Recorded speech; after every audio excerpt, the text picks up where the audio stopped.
Good afternoon, I think it is. Welcome to the ACT Poetry Month Showcase for 2023.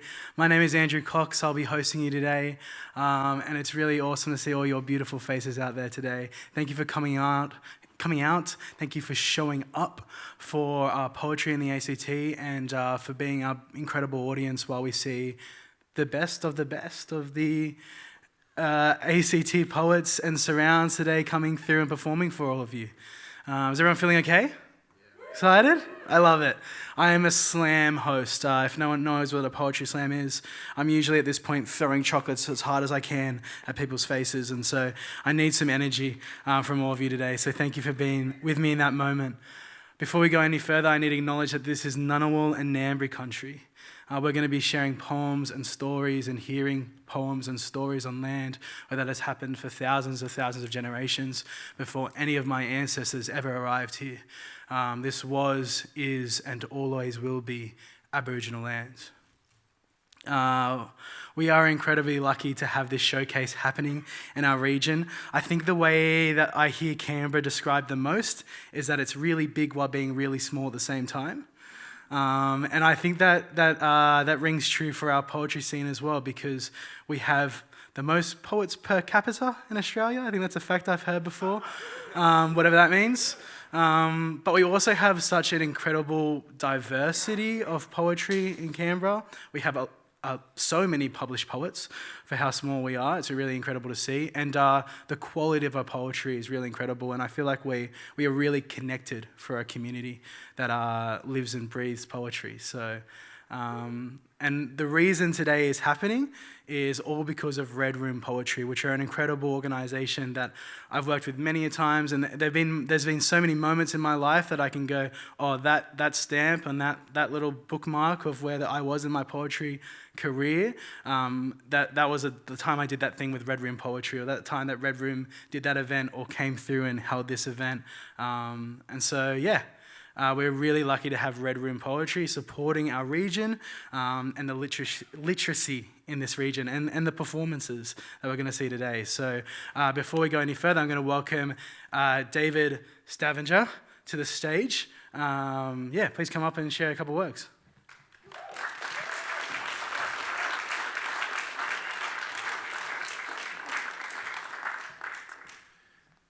Hey, bright lights, as poetry should be.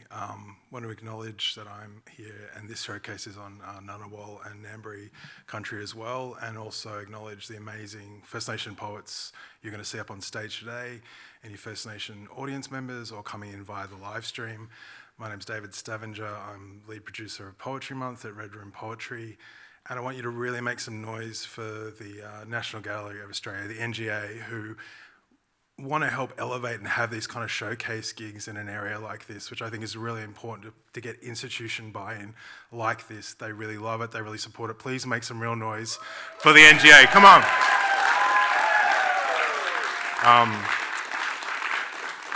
Poetry is basically destroying prose at the moment. Let's face it, we've got a poet laureate coming next year. No, year after. Last night at the National Gala, Tony Burke, the Minister of the Arts, read a poem, not a short story. And poetry's won the last 2 Stella Prizes. That's where poetry's at. But what really gets exciting poetry is when it's live and it's showcasing local voices within their own region, within their own community. We could have put another 12 ACT Canberra poets on. What you're going to see today is so exciting, including 3 ekphrastic commissions, poets who were commissioned to respond poetically to artworks here in the gallery as well, which will be projected behind you. So enjoy the showcase. You got the most wonderful hosts, Andrew. Go to Canberra Slam. You got to support your local gigs after this as well. Please make some noise for Andrew. Special human being.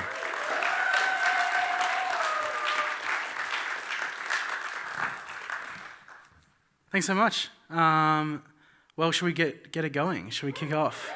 Our first performer for today, please make them feel welcome to the stage, Alinta Barlow.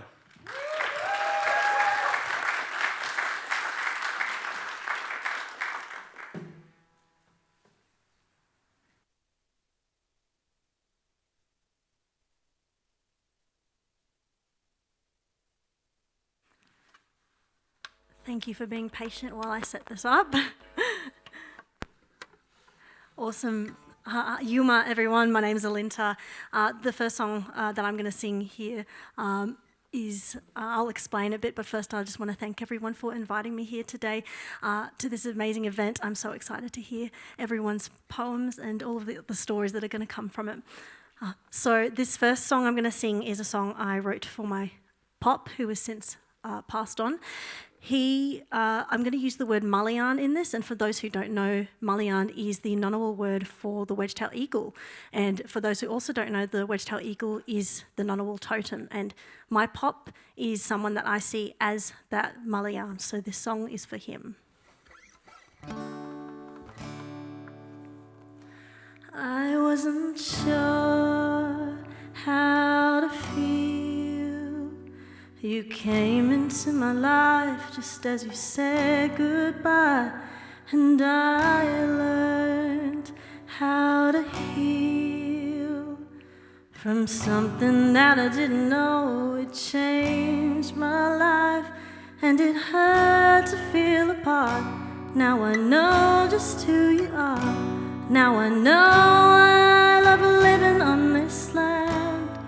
Because of you, I found my meaning. Growing up on country and then leaving couldn't teach me what I had to know. Now I realize this is my home. Learning about family just before you fly makes me wish that I had known you my whole life. My mullion in the sky.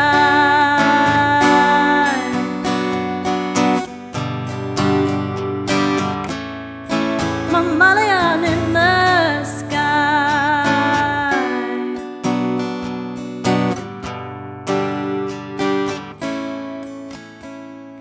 My mother said she loves to read. My whole life she's been telling me there's nothing quite like reading a book. And then I heard those words again. It sounded just the same as when my mother said those words with the same look. And it hurt to feel apart. Now I know just who you are. Now I know I love living on this land. Because of you, I understand. Growing up on my home Ngunnawal land taught me what I wish I knew before. There's nothing else that I could ever want more. Learning about family just before you fly makes me wish that I had known you my whole life. My mullion in the sky. My mullion in the sky. My mullion in the sky. My mullion in the sky. But I still see you every now and then. Every time I'm lost, that mulligan flies by. But I don't need to look for your wings, because your spirit lies behind my mother's eyes.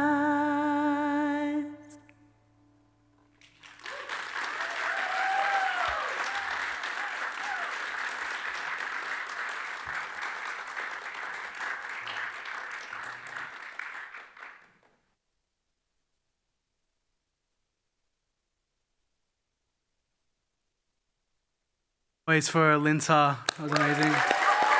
Perfect way to kick us off today. We got another performer. Are you ready? You feeling ready? All right. Please make some noise for Barrina South.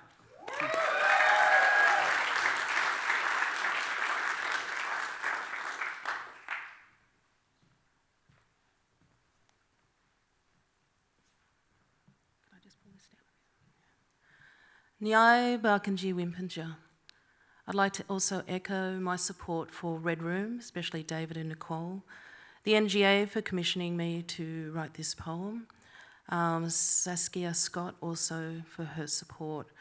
The support that you've all given me has allowed me the space to be creative.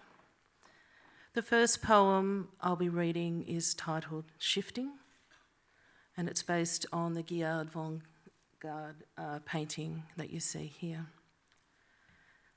I'd also like to dedicate this poem to my mother, who has travelled to be here today.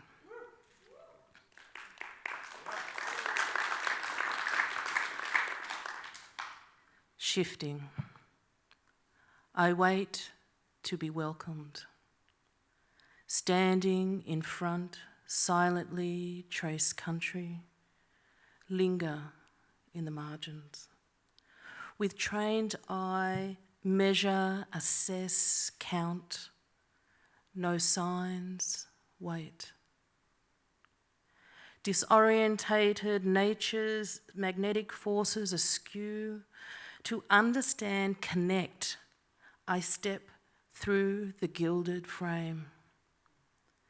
Canvas stretches, feet slip across oil. On the other side, dark, temperature drops, a state of estivation. Awake. Cool undercurrents of the high winds brings the smell of rain. Watch the storm move across the sky, high enough to grasp the stars. From the valley floor, I hear a cry that has circled all day. Wheeler, wheeler, wheeler. Lone dingo howl pulls down the last of the light. A shiver runs down my spine like a spool losing its ribbon.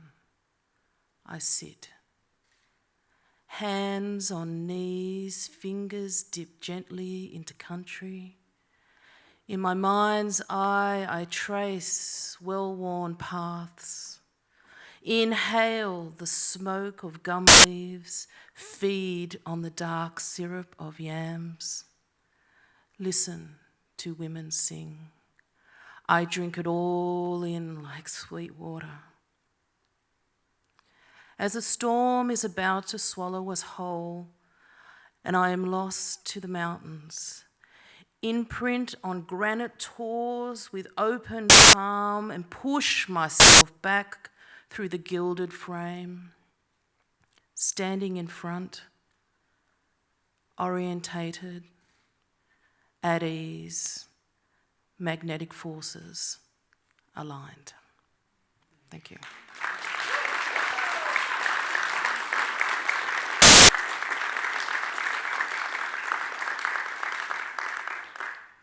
The second poem I'll be reading this afternoon is titled Grief is Love.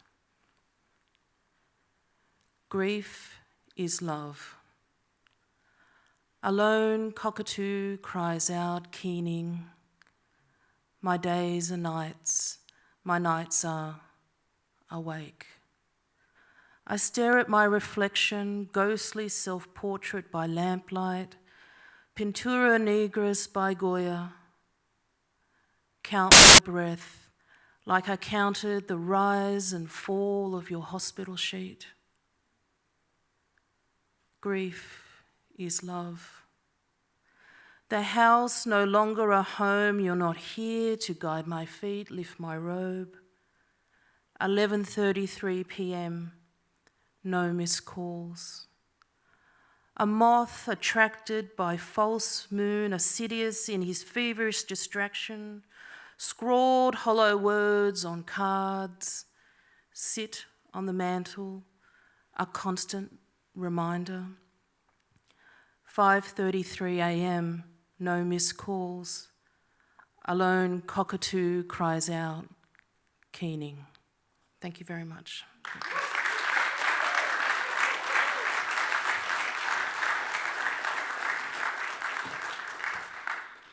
Thank you for sharing. That was incredible. And we're just getting started. Well, I'm going to keep this rolling. Please make them feel welcome to the stage. Judith Nangala Crispin.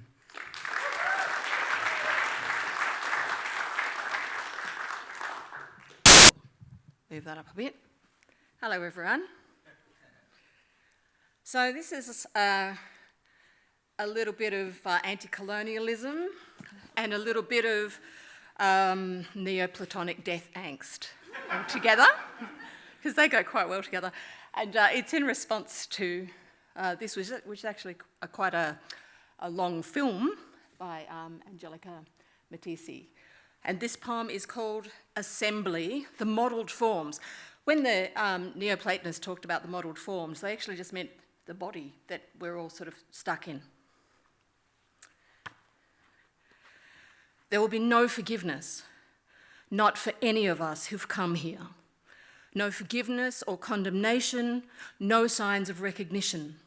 Those who built this place have gone, leaving busts of their own likenesses in the sunlit orangery windows beside the statue of a dead king. We fell alone, plummeting at the wind's edge like comets flaring into a different dark. The wind has changed and left us stranded, with no memory of anything before this interior, these halls of ashtrays and old wood, the pendant lights shaped like UFOs. Neon exit signs in the corridor point nowhere. They hang over locked doors, over carpets dyed the red of cardinals and pharaohs. We look for emu tracks in the parquetry, the growth of new buds on the blackwood balustrades. Why did you come here, to this fish trap, this dead planet, an edifice modelled by archons on an image they'd seen floating out there in space? Eucalypts deliver night songs to the locked front door, but we're too afraid to open it. The nights are dangerous. Don't stand beside the open window when trees let fall their shadows under stranger stars. Monitors perch on the desks under a painted mural of Cicero, silver-tongued among the Romans, condemning tyranny, autocracy in Jupiter's red temple before they took his hands and head and nailed them to the architraves of their parliamentary chamber. We don't remember when the others came, blinding and beautiful. A stenographer in a gilded amphitheatre is avian. His boned shoulders mimic a kestrel's wing, curved where the wind runs. He plays music, harnessing the rhythms of his own blood, his cells and marrow under circles of tiered chairs. If you saw this room from above, it would resemble an occult sigil. He types poems in a dead language, luminous messages in a voice that will never utter our names. He tells us the grass is treacherous, that mountains cannot see us from their mantles of blue mulga. Wrens and sparrowhawks don't speak to us. Their words drift out on cold winds and are lost. The stenographer melts back into raked galleries, the armchairs of Queensland maple, upholstered red as Christ's blood and his martyrs, the oak tree insects crushed for their pigment. Why did you let me come here if you knew? These corridors have made us thin machines, mindless and repeating. We blink, we click our jaws, don't listen to your pulse in case it falters. And if the mask drops, there's only credit cards and pills beneath it, fentanyl, diazepam, anything that works. A pianist in the amphitheatre's centre listens to the light falling through her outstretched fingers. Dust motes settle in the bower of her hair. She is far from any window. No stammer of rain against the glass, no sound of leaves or wind. Her hands are hovering white owls, spilling fantasias from whirring wings, the songs of ancestors who died and transmuted into stars. She doesn't know their names.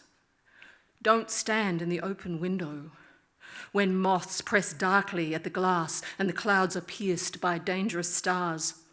Everyone who comes here is alone. A man in the corridor is playing violin. His bow hand transcribes the arch of a scorpion's tail. Under square fluorescent lights, he is a stork swaying on a pale creek's edge. A clarinetist performs behind heavy soundproof doors to a circle of board tables. The curve of her neck is a snakebird or heron. The reed, strange against her tongue, calls the waterbirds down from tapestries. We don't remember when the others came, blind and beautiful, in their t-shirts and coloured friendship bracelets. They sit in the lobby, spinning lights across their fingers, sparks fuse to glowing forms, sculptures that reflect a moment in their maker's reading glasses and then die. A man plays hammer dulcimer in the assembly room. He holds the hammers as lightly as spoons, sweeping arcs over vibrant strings. Drapes pulled close across the window are suffused with golden light as if the sun were behind them. Sounds drift in from the portico. He dismisses them as phantoms, the clash of protesters and police, rhythms beaten on caravans and shipping containers, tents torn down and torched. Sometimes aeroplanes rumble overhead. He hears songs in the old language. A car alarm is a bushstone curlew in the scrub. Smoke from sorry fire slips under the door jambs. He hears thunder in the Orphic Hills. He hears the ashes of an Aboriginal poet scattered under formal roses. I've seen waterbirds stir under velvet, when the shadows of the wall-mounted lamps are tarantulas, when their black legs wheel over floors of cinnabar or toxic vermilion, the red of mercury mines. All the chairs in the monarch's room are square and pink. The colonial furnishings speak the cubes and grids of empire. Only the dancer is fluid. She sees her own face floating in a glass display cabinet among the crowns and sceptres. An eagle's wing is a vanity of queens. The dancer rises like a frog from an office chair, balancing one-handed foot on the seat. Her fingers lifted into light are minnows, sunlit in shallow water. She plunges an arm into the shade of a cedar writing desk, performs mudras and sacred gestures. Her elbow juts, her forefinger points like John the Baptist, and she is a multi-armed Shiva. Her shadow flung across the wall is another dancer. Her movements are strange, and the voice in her reflection is strange. She touches her fingertips above her head before an open window, the sky, obsidian with fixed and wandering stars, Delphinus and the lesser Magellanic Cloud. She dances Mimas, Saturn's Death Star moon, into its orbit. Others are coming, blind and liminal. Watch for lights from other worlds. Those who built this place once swarmed its corridors in identical black suits, over carpets run in arsenic red, the colour of Spanish galleons, a red sun. And in their atriums, they planted radioactive trees with bitter leaves and branches, with seeds of lesions and disease and deep, enduring roots. Some pass through here, bare, celestial. I've seen them in the lobbies, the spinning arms and legs of drummers, inscribing polyrhythms, syncopations, metric modulations in the light. Their drums glow like jellyfish or bioluminescent krill. Shoes hardly touch the floor before they're gone, as lightly as they came, exiting the dark orangery windows like floating moons. The sky is open. If you're fast, you can follow them out over service stations and sprawling suburban lights, the rabbits on the parliamentary lawn. There's a tower cordoned behind wire fences. Its upper reaches have crumbled to nothing. Sparks descend around it like fireflies through the street signs and silent trees, and there are just so many falling stars. People gather in the street to watch them. Boobuks, heavy on their slow wings, cross in from night fields where the moon drags itself through black water. The dark was always there, and the stars. Don't look back through billowing curtains into that colonial monument. These rooms with walnut-panelled walls where women are singing, all facing straight ahead, their mouths open and close like deep-sea bass. Artificial light pools on their cheekbones and across their breasts. They are beautiful and hollow as the chamber. They are held inside their modelled forms, just echoes in the amber hour. Their voices are honey and forgetting. Don't listen to them. Search the sky for known coordinates. Betelgeuse in Orion, the pointer stars of Centaurus and Crux. Move quickly. Triangulate your position in the squid ink black of space, then go.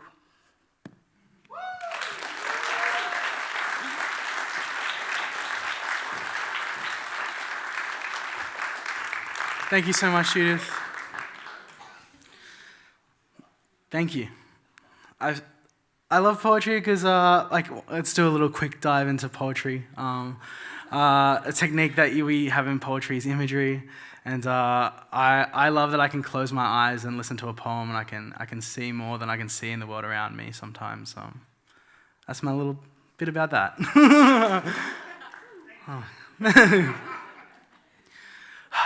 Okay, are you ready for more poetry? All right, everyone take a deep breath in, breathe out. Now you're ready. All right, please make some noise for Shane Strange.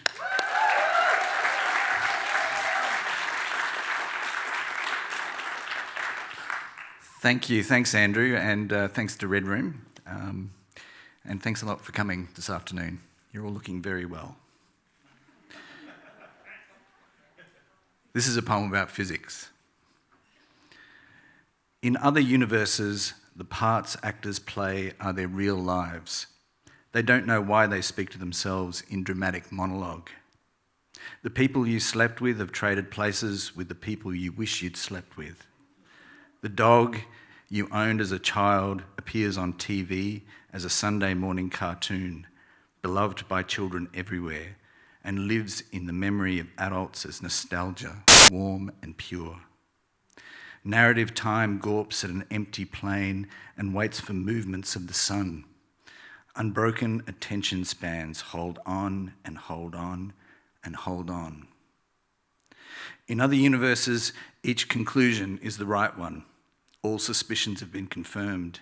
Each decision has been made. Each chance taken. Each possibility is achieved. Each sperm and egg are children. Each bomb dropped does not explode. Every indiscretion has been discovered. Every daydream lives and aches and draws pay. In other universes, the molecules comprising the body differ by one. Cancer is good. God prays to humans, and humans pray to dust. In other universes, the fear you wake to have manifested or remain ideal. However, their sum never diminishes or expands. In all universes, this is a constant.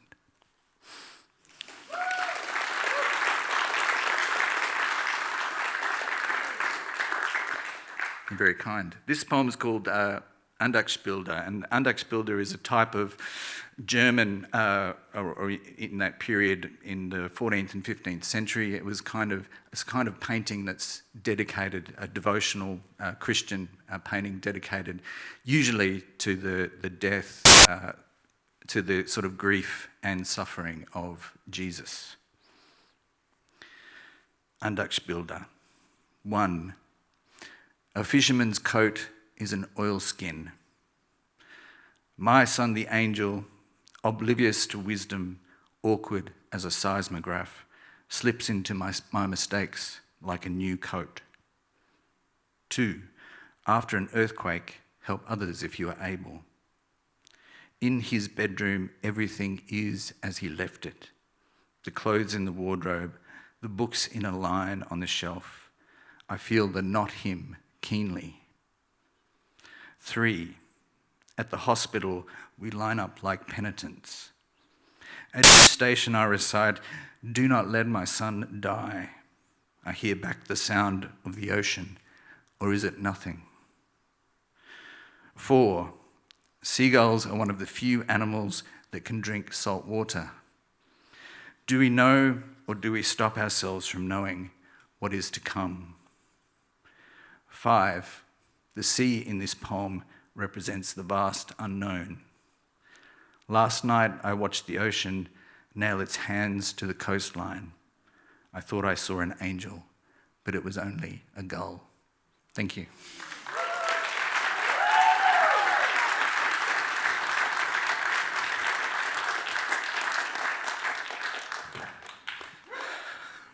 Thanks so much, Shane. That was amazing. I feel like I'm just going to say the same things over and over again. That was amazing. How good is poetry? They're my usual ones. Thank you for being such a great audience. Keep that energy going. Please make some noise for Yleia Mariano.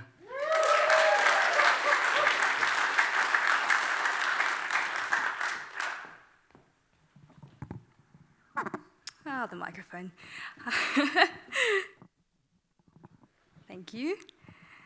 Hi, everyone. Thank you for having me. Thank you for being here. It's truly an honor and a privilege to be on this stage with all these amazing poets and with you in the room today. So thank you.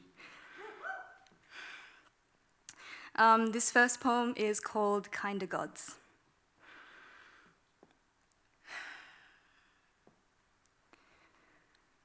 When I ask God where home is, all I hear is an echo in a church. I'm on my knees, outside the doors, watching a candle flicker on the breath of the wind.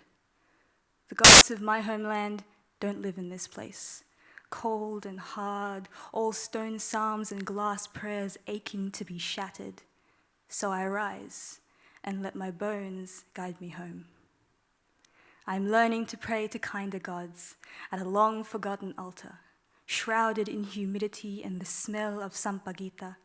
I kneel, plant myself in the earth my ancestors once walked on just to get in touch with my roots. I surrender to the dawn yung unang dasal, echoes of cock crows, the sting of a new sun. My hands make their way through the day, ringing into rosary beads for the old balete tree in Lola's garden. Mano po, bless my work. I learn to bury buto where they can take root, a place where these old bones can rest in the hopes that something beautiful can grow when I am no longer here. I look up at a sky we have always shared, trace the stories mapped out in the constellations. I see our kasaysayan reflected there, and write in the dark to bring them to light. This is what I have learned. The gods of my homeland cannot be found in cathedrals. They live on a land turned by kalabaw, dripping in mango syrup and drowning in monsoons. Lola doesn't have a balete tree in her backyard, but she knows the tune the nara trees sing. And death may prune our family tree, but it will never dig up our roots. No matter how far I go, my bones will always guide me back home, for only we know where our buto are planted. Hindi ko malilimutan ang aking pinag-ugatan.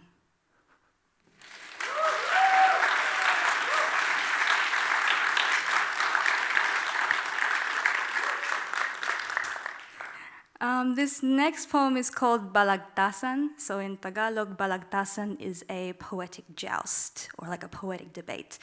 I'm not going to perform one because I would need someone else to debate with, obviously. But I wrote this poem to kind of emulate the spirit, try and capture the spirit of Balagtasan. So yeah.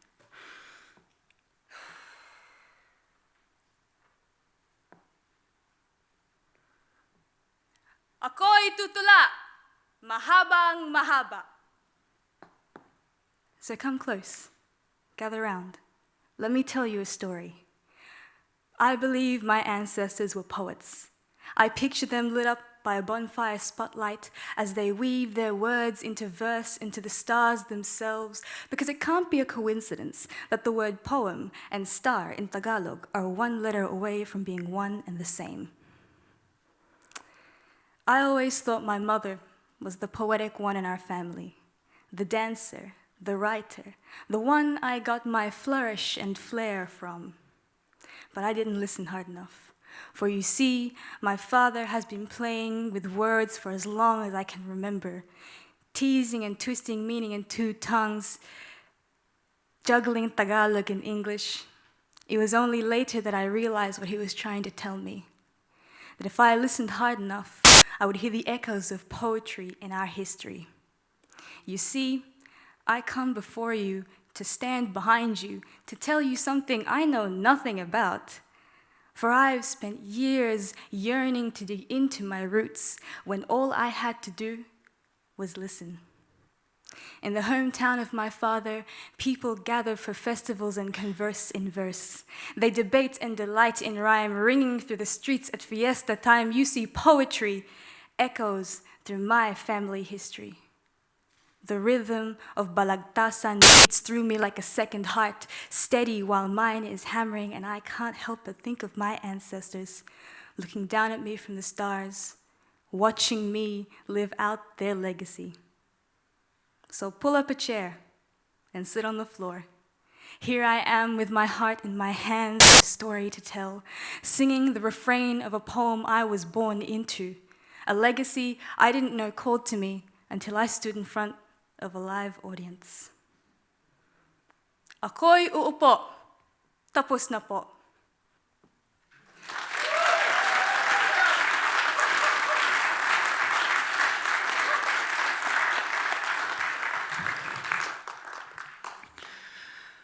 Such a cool variety of performances you've seen today, which is really special. Yeah, I'm very proud of Yleia. Canberra Slam poet, sorry. Yeah, okay, everyone give me some clicks. Yeah, that makes me feel, that was selfish, that was just to make me feel better. But thanks. Oh my God. Okay, are you ready for another performer? Yeah. Are you ready for another performer? Yeah. Please make some noise for Beejay Silcox.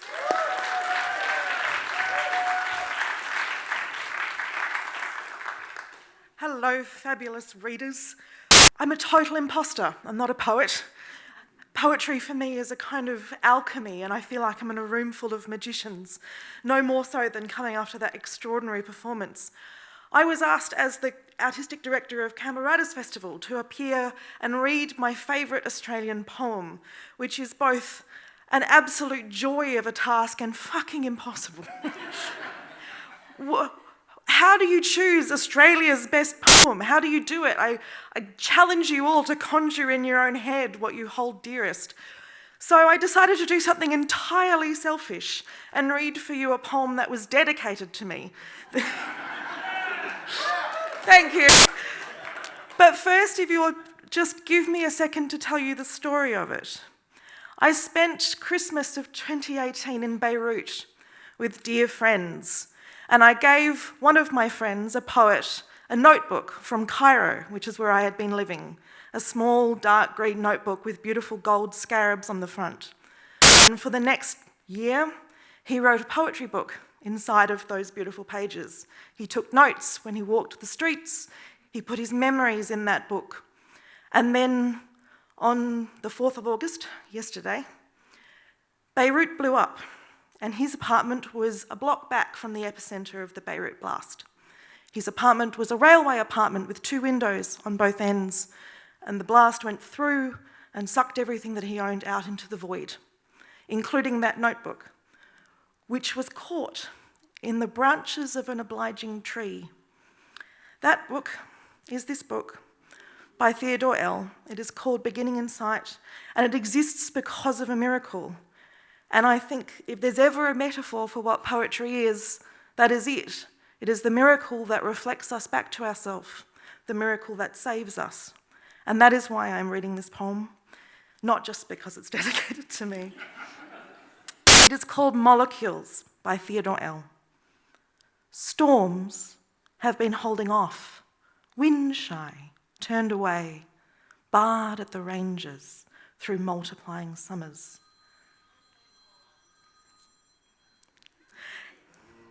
Evenings, come on, people. I'll start again. Thank you. Death to phones. Storms have been holding off, wind-shy, turned away, barred at the ranges through multiplying summers. Evenings still slip under an early shadow that we recognise. There was no outrunning the dinner-time hail, those drawn curtains of rain, so we'd flatten and squeal into fuming soil to throw thunderbolts off, that personal crash, then pick away home through fields scoured pristine. Only now the great edge swells and barely moves, the front of each reprise sheared off, Only spits reach this far in, little taps on the shoulder to turn and look. Black stress over the forest, nerve gashes, many bow waves pushing off rags but never crossing to our cleared half-light. The face of our days, bridling to change course, a strop in the open that repels us home. Though now, as we head for roofs, it is when some drops may find old essence, bring it rising again, allowing air hard, that scent, earthenware warm of the readying soil, of storms it drank deep of want, enough stored to outlast a lifetime, cloudbursts that have not passed the mind by, keep us running, drenched and marked, in the path of lightning.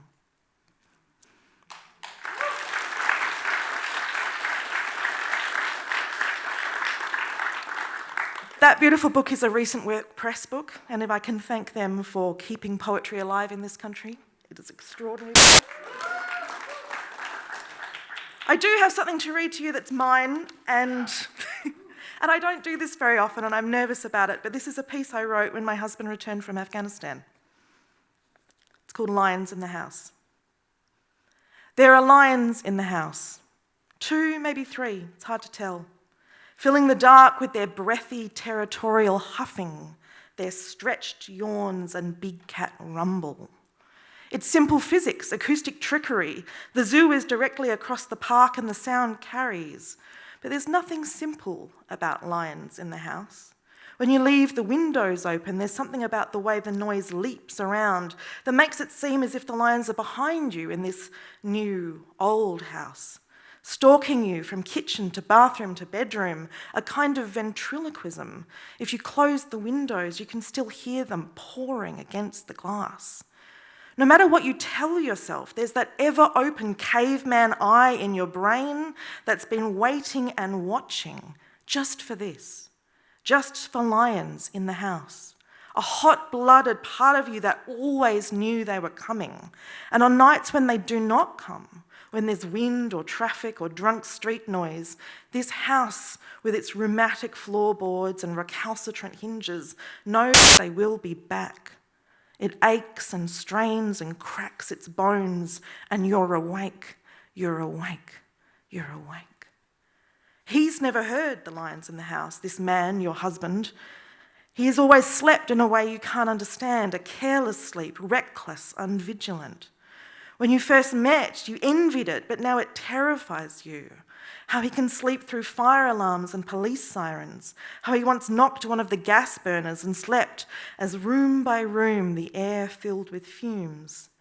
How he can even sleep through your asthma attacks, that brutal underwater heaving that is so loud in your blood you can feel it echo for days. You used to joke that he could sleep through a rocket attack, but then he put on a uniform and proved you right. It sounds like popcorn, he once told you, when it was over and you were sleeping in the same bed again. Popcorn or fireworks or bubble wrap. You read somewhere that the person who chooses the side of the bed closest to the door has unconsciously taken on the role of protector. And so you think back to all of the houses you've lived in together, all of the rooms you've slept in, from your first student flat with its twitchy Murphy bed to the overpriced apartment in the city that was so hot your goldfish boiled. Has it always been you guarding the door? It has, but you've never swapped sides to make it so. So it makes no sense to conjure some deep psychology out of an accident of architecture. The same way it makes no sense to stop making popcorn on movie nights or flinch when he steps on a sheet of bubble wrap as you pack the fragile things. You want to wake him for lions in the house, not to prove some kind of point, but just to share in the impossibility of them. You want to wake him in the way you have woken him before, to share bushfire moons and owls on the windowsill and lightning storms that lit the bedroom as if from some magnificent camera flash. The way he used to wake you early in the mornings to show you hot air balloons or the bags packed to say another uniformed goodbye. The way you have woken each other with wanting. But he sleeps differently since he came home. Purposefully, like he is pushing himself down under the surface of things. And he doesn't so much hold you now as hold on to you. He winds his hands into your hair and clutches so tightly at your scalp that by morning you have bruises. If you move, he leans his weight against you and pins you down. And so it seems wrong somehow to wake him. Thank you.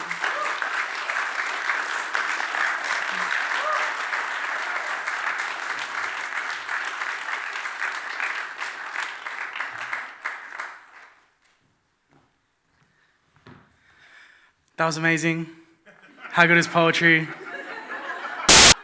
Got you. That was familiar. Okay. Red Room's done something silly and then got me to do a poem as well as host. It's hard enough trying to get everyone's names in my head and pronunciations to try and do a poem as well. And I usually, I have the poem that I've written and then performed a million times, but it always changes in the room anyway. So this will be interesting with captions. I might as well, I might be looking over, or we'll just go with it. Okay, this poem is called Love Letter. By the way, the clicks thing, we usually make that sound when we hear something that we like at a poetry slam, and you can also use that to encourage someone. So if I forget my words, you're going to make some clicks. But this poem starts with a little call and response. You're going to say 3 words. You'd be surprised how much this goes astray, but you're just saying 3 words, I forgive you, okay? And then I'm going to start the poem, and then you don't repeat every other line back to me. Just that first part, okay. All right, so everyone take a deep breath in. Breathe out. Repeat after me. I forgive you. I apologize to this body for calling it such a selfish vessel. I'm learning what it's like to forgive a history of transgressions. See, I grew tired. Is it really up to me to educate or play the part of advocate? Devil and an angel on my shoulder to disrupt, but never really make a difference. Play pretend in my head like a kid plays magician. Here, on the spotlight, it's blinding. And I hate not being able to see your eyes. I want to spend my time whispering truths for ears that have had to draw near to listen. Seems such a waste, all this yelling about all that is wrong when we could just have this moment, hold more meaning when I beckon you to listen and we share this space together. There is magic here. I can't help but know it. Maybe it's just always there for those who look for it. I could see a cliche like we could make this moment feel infinite, but we could.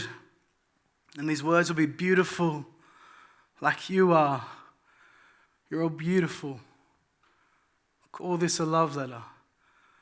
In this moment, I will ask you to forgive yourself as I ask myself, with this body laid bare, unhinge my lips, unlock my jaw, see myself and say, I forgive you. Forgive the years of self-hatred. Forgive what is not fully made. Maybe never will be. This life is more circle than line. We keep growing and growing and growing and growing. And forgive your skin. It may still feel like a sluggish suit. Hand-me-downs that you have not yet grown into. Although you will, won't you? Have you not done time and time again? The way you spin something out of nothing, spin some magic out of air, survive in spite of what wants you not to. Watch your face crumble in the mirror the way a wave might crash, but see yourself, love yourself. You have to. See how far you've come. See yourself, love yourself. You have to. This whisper will be more survival than a scream ever could be. Let go of what you were named, or reclaim those names, or Reclaim those names given, dance on your own grave, make your own way, call it what it is, a house for the dead. We are alive, but why do we make such graves of our lives, dead in our ways and day to day? But when I'm here, and I'm not anywhere else but right here, I feel this. I don't want to die anymore. I feel this. I want to speak more through love letters, because in this moment, I feel famous. I know I've found something special, the way I could see your eyes well, a beautiful crumble.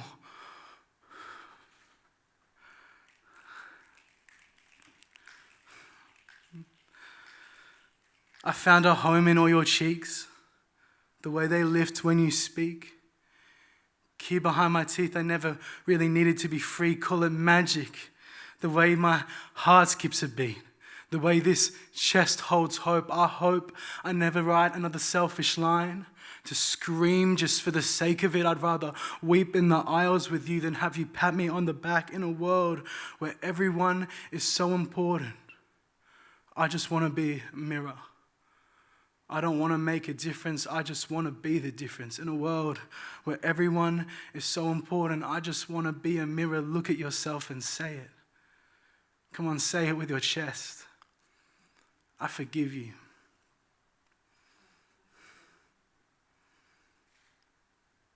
Forgive the years of self-hatred. Forgive what is not fully made. Know the weight of the words in your mouth. Feel the weight of them. Turn your mouth from cage to river. Unlock your mouth. Unhinge your jaw. I say, I forgive you. And let these words sing, sing, sing.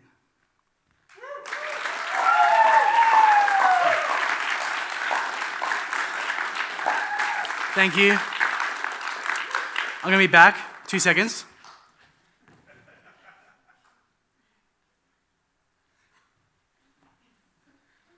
This is I like, you know when you think about, you know, you're like, I don't want to screw this up, and then that's all you think about, and you think you're going to just keep screwing up.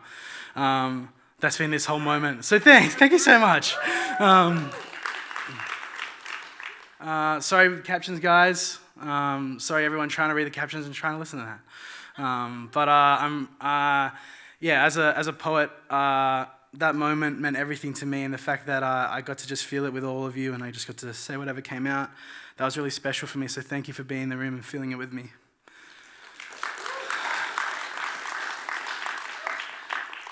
Okay, apologies again for this pronunciation, but this has been lovely. I've got so much adrenaline right now, and that's going to make things even harder. But please welcome to the stage the next performer, Elfie Shiosaki.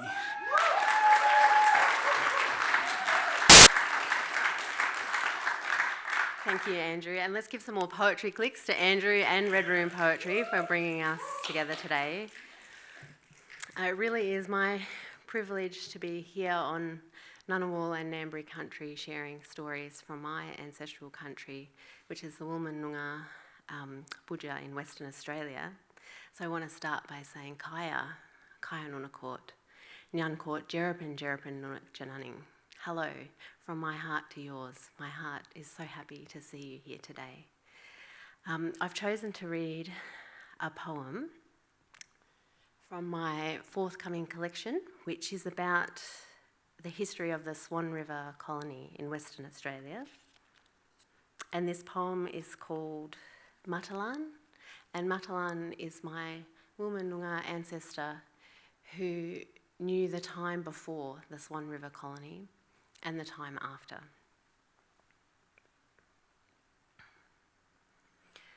Born from the millennia-old womb of Wilman Budja, with the fresh waters of the Williams River coursing in her veins, she swayed like a waddy seedling in the southerly when she learned to walk on the riverbank. Her small footprints, burying her grandmother's own deeper into the bank. Thousands of generations imprinted into sediment. Her father danced for her in scattered light of fire and smoke, arching his back, stamping his feet, curving his arms and hands into a long-necked beak. Her mother held her in the tender curve of her side, warmed by kangaroo skin, soothed by the smoke of the campfire and the crack of its embers, watched over by the magpie, singing to the full moon.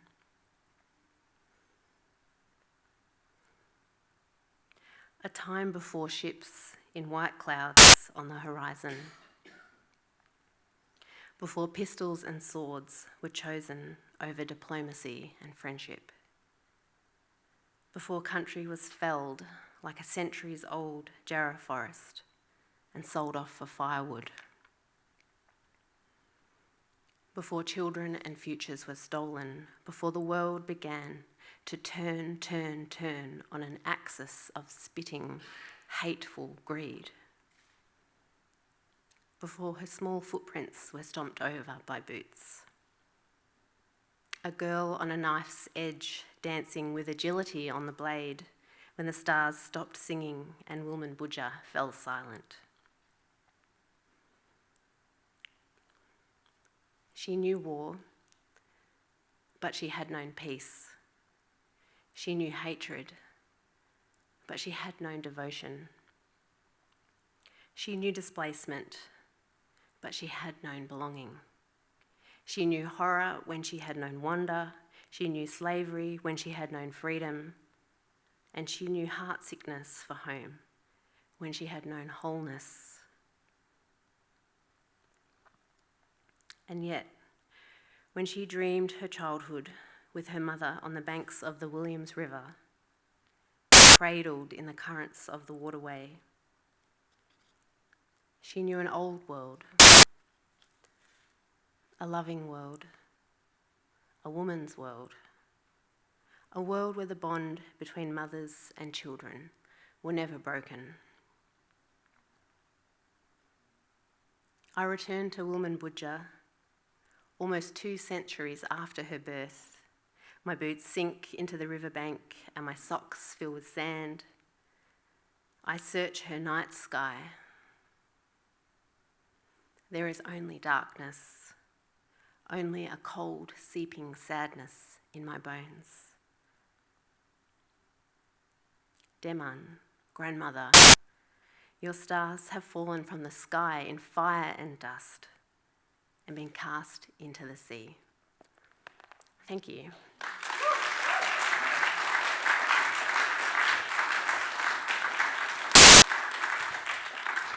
Thank you so much, Elfie. Oh, we're almost there, everyone. You've done so well to... Endure is not the right word, but I know how satiating poetry can be, so thank you for giving everyone so much respect and attention throughout this event. You've been a great audience. We're going to keep that energy up and make some more noise now with our hands together like this for an incredible poet, Andrew Moss.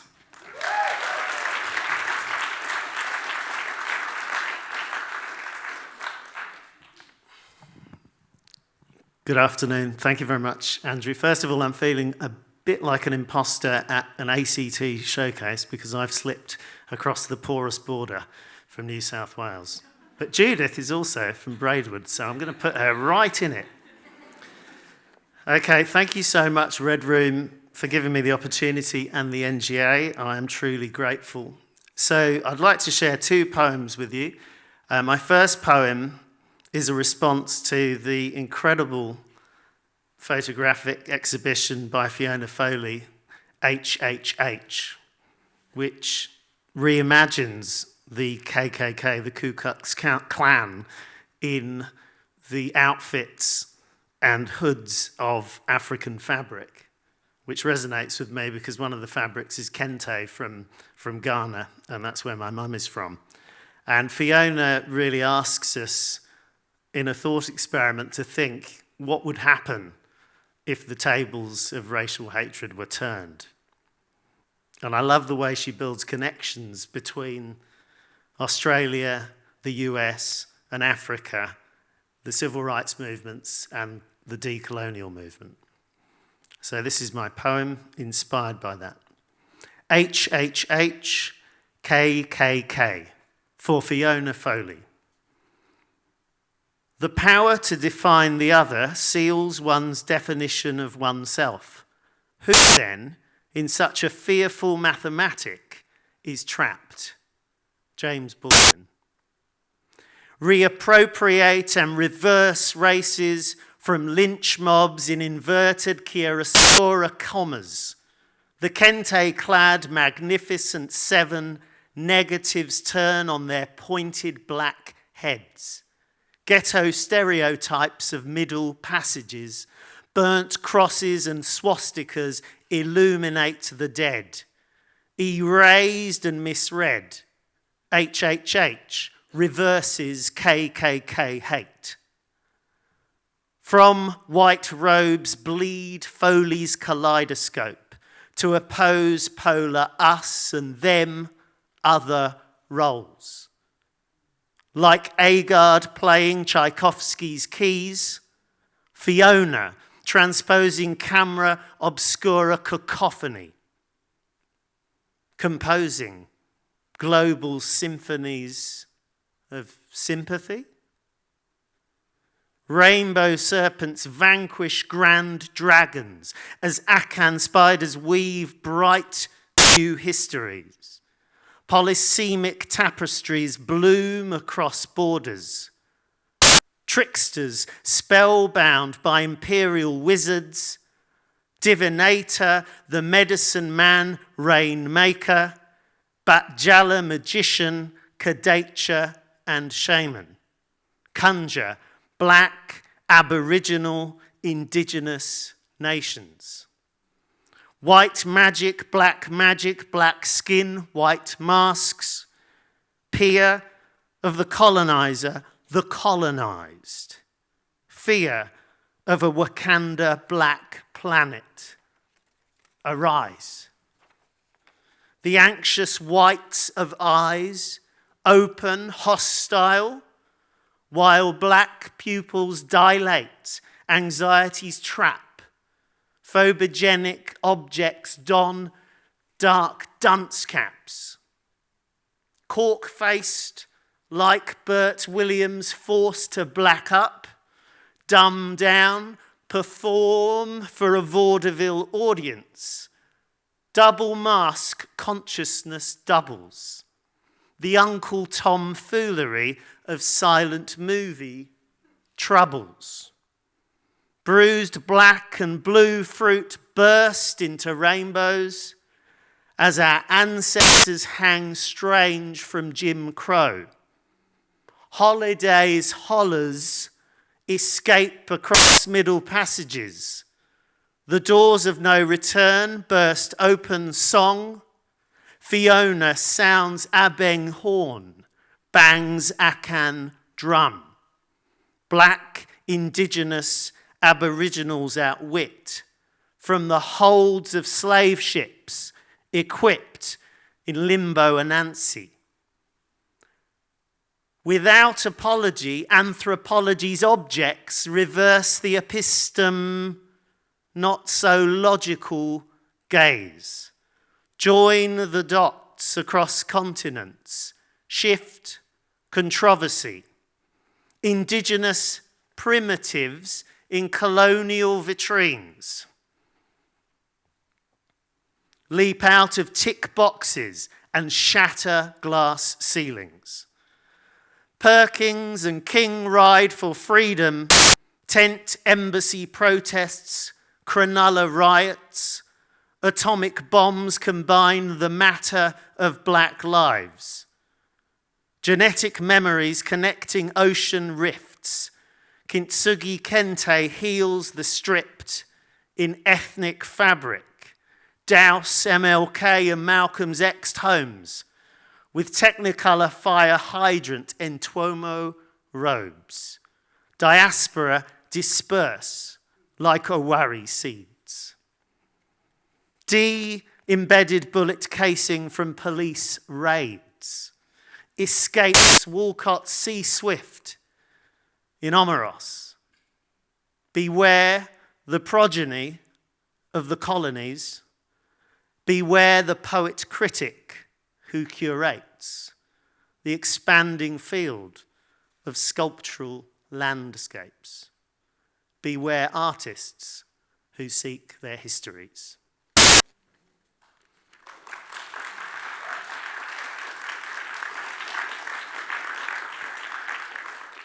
Okay, one more for the road, as it were. My final poem is inspired by the Corrib Rest, which was an Irish pub very conveniently located diagonally to the school where I used to work in London.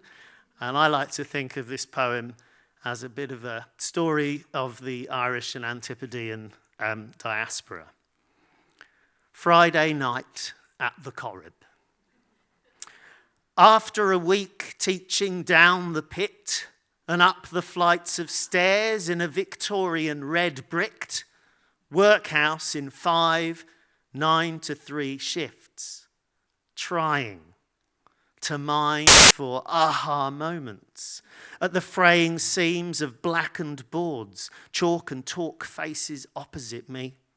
We, the Antipodeans and I, decide to treat ourselves across the road at the Corrib Rest for a few. Dick Whittington and wizards from NZ and Oz on a pilgrimage for black gold at all costs. We sip our Guinness reverently, obsidian encased, chalices in beveled edge pint glasses, followed by shots fired at the other side of Kensal Rise, and debrief incidents during the week. Crack mums and alcohol fetal kids, assuming positions inherited. Amidst the Cayley din of kith and kin, river dance sprays, spits its rain against the window, drips in zigzag rivulets. Tin whistles and bodhran beat in time and quicken, tap our fingers, girls above in sequined outfits to the rhythm dance in Alice's Wonderland house of cards as we drown yesterday and tomorrow's sorrows. We sip and slur our words until it becomes a blur. Thank you, guys.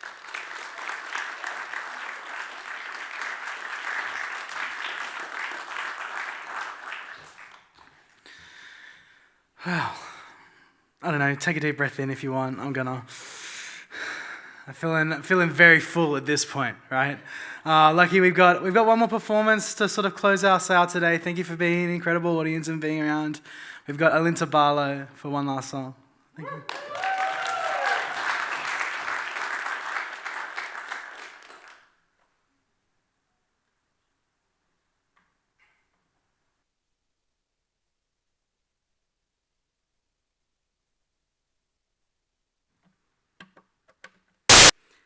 Thank you so much.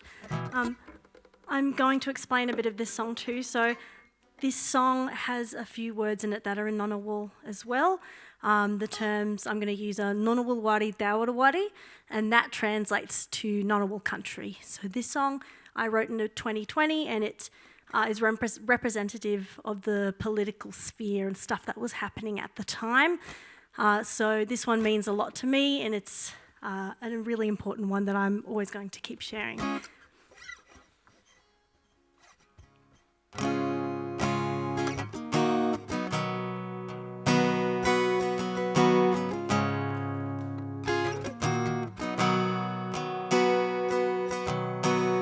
see you pass your papers round in front of me, and you don't have to wonder why it's troubling.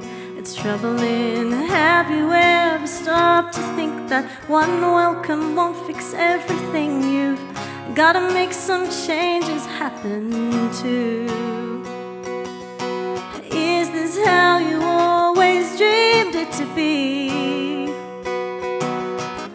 like one big happy family. But don't forget whose land you're meeting on, 'cause this is Ngunnawal country. Don't forget whose hand you shake or not, 'cause this is Ngunnawal country. Don't forget the past is not that long ago. This is Aboriginal country. Don't forget the words I'm saying strong now. Now, Ngunnawal wale, now wale, Ngunnawal wale, now wale, Ngunnawal wale, now wale, Ngunnawal wale, now wale.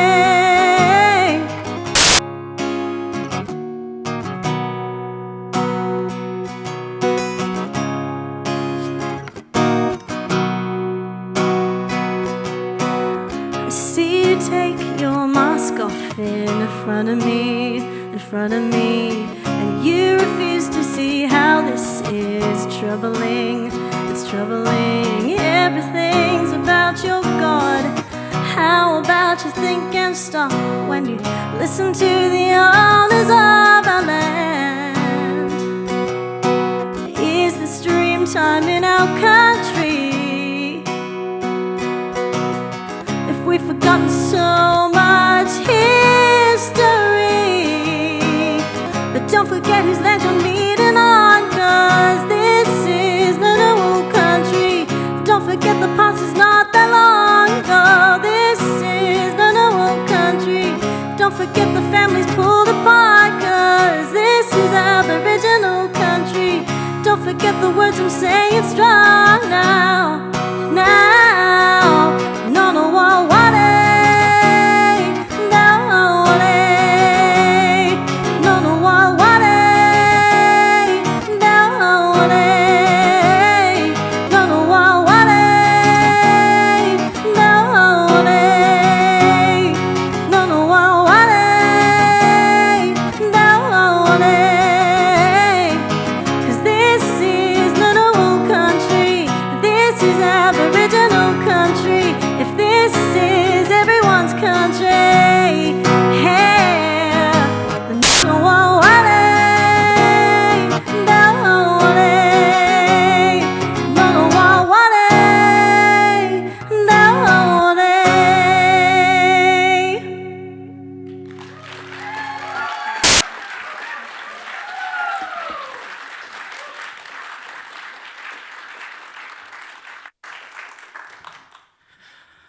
Well, thank you again.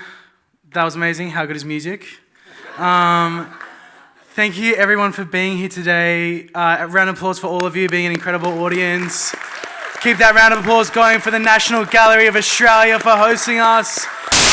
And make some more noise for Red Room Poetry for today, for coming out.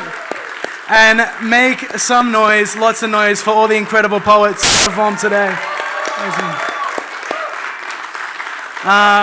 My name is Andrew Cox. It's been an absolute pleasure. Follow Canberra Slam on Instagram if you can. And follow Recent Work Press. Follow Canberra Writers Festival. Follow Us Mob. Follow Mother Tongue, Multilingual Poetry. And then follow all of these incredible artists on their socials, their websites. Tell someone to book them, buy their books, do all of the things. It's been incredible. It's been a pleasure. I love you all. Have a great night.